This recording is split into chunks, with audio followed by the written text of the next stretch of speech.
She said the words, "If you keep swimming without a shower cap, your locks will rot."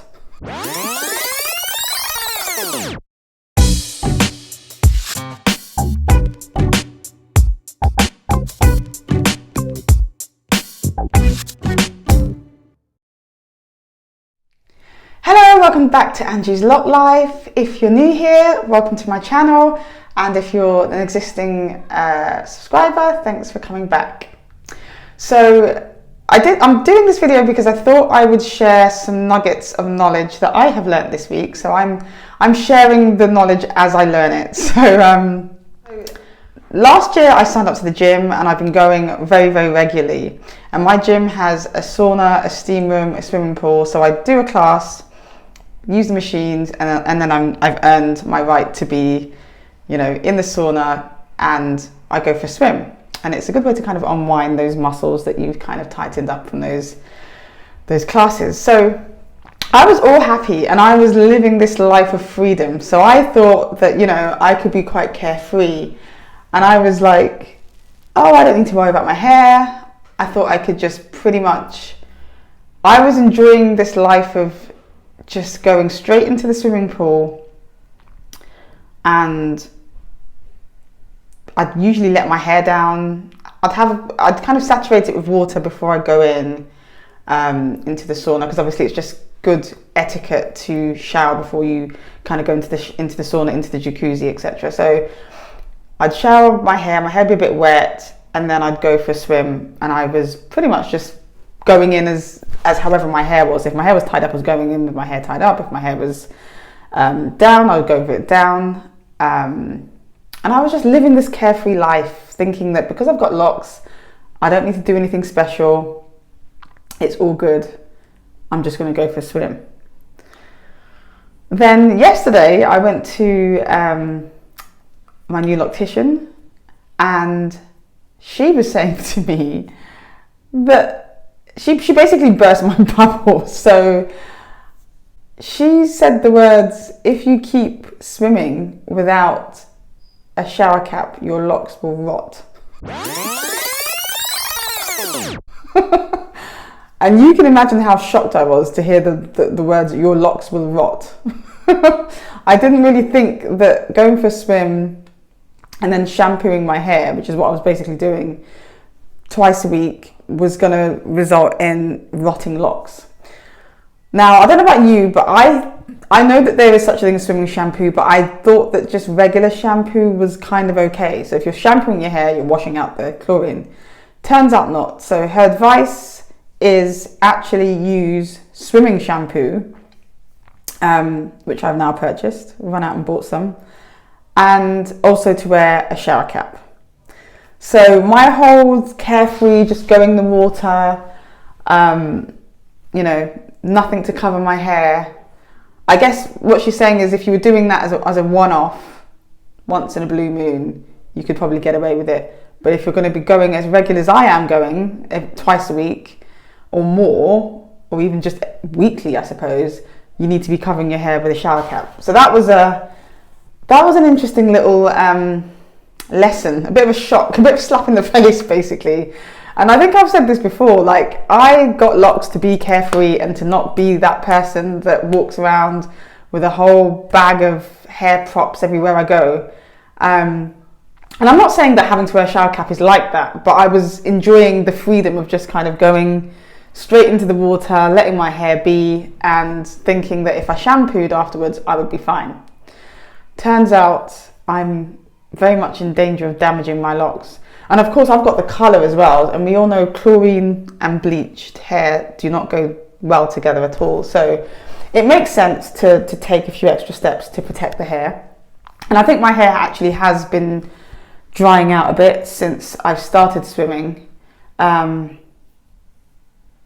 noticed I must be missing the end of this lock, which has like a tiny dab of bleach just about left on the tip, and I'm fairly sure that lock would have been this length to start with, like the rest of them.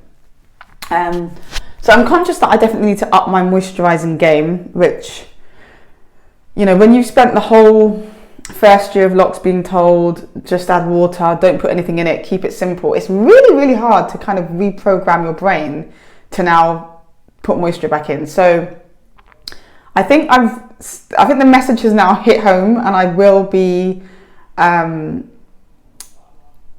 now basically going back to the shampoos that I used with my hair before Loc'd. So whenever I was buying shampoos before Loc'd, it was always the most moisturizing I could find. If something was shouting out dry, dehydrated, moisture thirsty, if there was ever a shampoo on the shelf that basically said it was for dry or even damaged hair, I'd always pick that up. And I think I probably need to go back to using the She Moisture shampoos, or just any of those shampoos that are all about getting moisture into your hair. So that was the kind of wake up call I got yesterday. No more swimming freely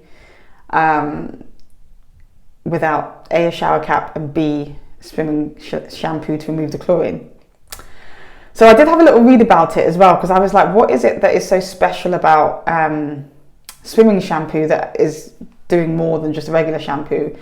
And I still don't really get it, but I think it has, the basic gist of it is it has some type of chelating component that is getting the chlorine out, which regular shampoo isn't doing. So I totally heed that advice. As I said, I bought one yesterday, but for some reason, when I went into Boots Pharmacy, they only had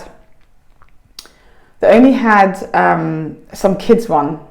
So don't know if I've got it to hand. They only had some, so I bought it, and my daughter has swimming every week, so I'm now making sure that she uses a swimming shampoo rather than just a regular shampoo. She always wears a cap anyway, because the cap colour that she wears is indicative of the level that she's at in her swimming group. So she normally wears a cap, but we weren't using swimming shampoo. So as of today, she's got her swimming shampoo. I've also got an adult swimming shampoo, which I will grab. So this is my new swimming shampoo that I purchased. The brand is Try Swim. Got it off Amazon. It came same day. Because I panicked. I was like, I need to make sure that I have this to hand the next time I go swimming. So I bought my daughter some Loc'd swimming hats. So she's got two, so I can take one of the ones that I bought for her because they're really stretchy. So hopefully I think it should fit my hair. And I'll have my swimming shampoo on hand. And I'll probably also, the other tip that I read about was making sure that your hair is soaked with water before you go in the chlorine water in the swimming pool, because then obviously it absorbs less of the chlorine water because it's already full of water.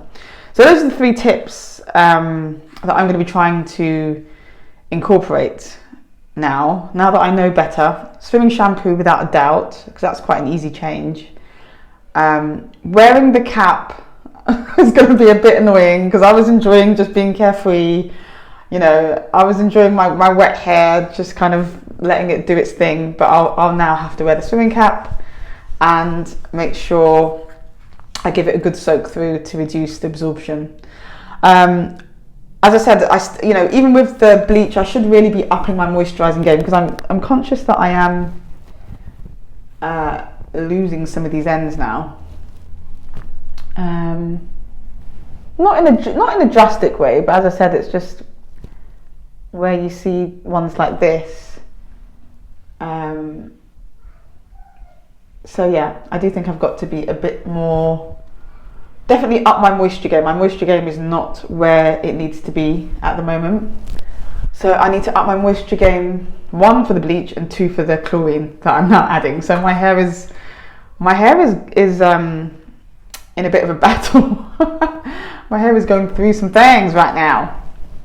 But generally speaking, I think it can be saved. It shouldn't be hard for me to kind of start getting into the habit of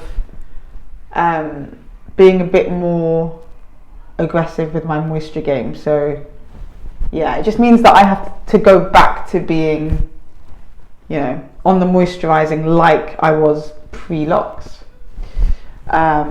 which can be done, especially if it means saving some hair on my head. So that was what I wanted to share. I just wanted to say, you know, if you thought you could get locks and you could just swim carefree and because it's natural. I don't know about you, but I was like, oh, it's natural hair, so what's the worst that can happen? There's no relaxer to worry about. And actually, I went swimming with my friend who has a relaxer, and I was thinking that I was the free one. But it turns out I'm not, so I still have to be as diligent about how I take care of it, even though I've got locks.